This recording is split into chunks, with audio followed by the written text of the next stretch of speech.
Coach, when Tom was able to get Cody and Yogi to stay in state, I mean, there's a perception that the Indiana State kids are starting to stay in.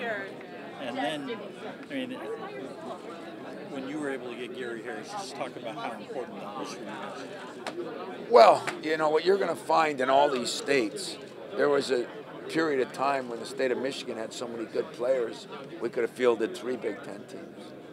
Right now, that's a little down. There was a time Indiana didn't have as many players. Right now, that's a little up. Ohio was an incredible, that's a little down. Illinois was a little down. Now Illinois is really up. You know, I've always believed that this radius of 4 hours is important to Michigan State because there's Michigan, Indiana, Illinois, and Ohio.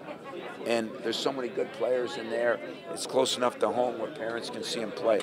I think the first thing Tom did when we were at Michigan State, we decided to try to put a fence around our state and try to get the best players in our state. He's done the same thing at Indiana. The problem is you can't take all the players because some of them are the same position. In this day and age, people want to go where they not only can start as freshmen, but start. So the landscape has changed. So I can't get all the players in Michigan. He can't get all the players in Indiana. But he's sure gotten the right ones. And I think he's off to a point where, you know, Bob Knight, you know, built a heck of a program with a lot of Indiana kids that were very, very good. And even though his program was so good he could have recruited nationally, he too stuck in that, you know, got some, but he's stuck in a pretty solid area.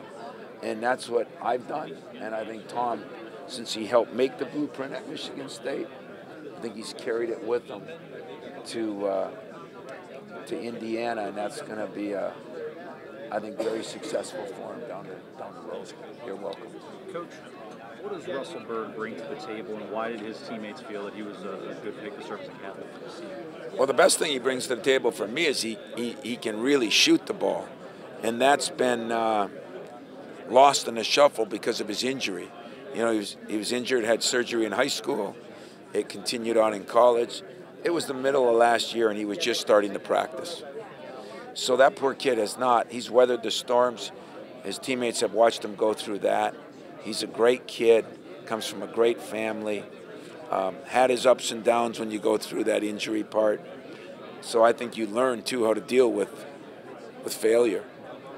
And I think it really speaks volumes when a coach has his team pick his captains. And I was pleased with the ones they picked this year, even though there was controversy of both of them. I think they got it right. When you have a kid with that kind of resilience, that kind of character, those are the kinds of guys that coaches want on their team, right?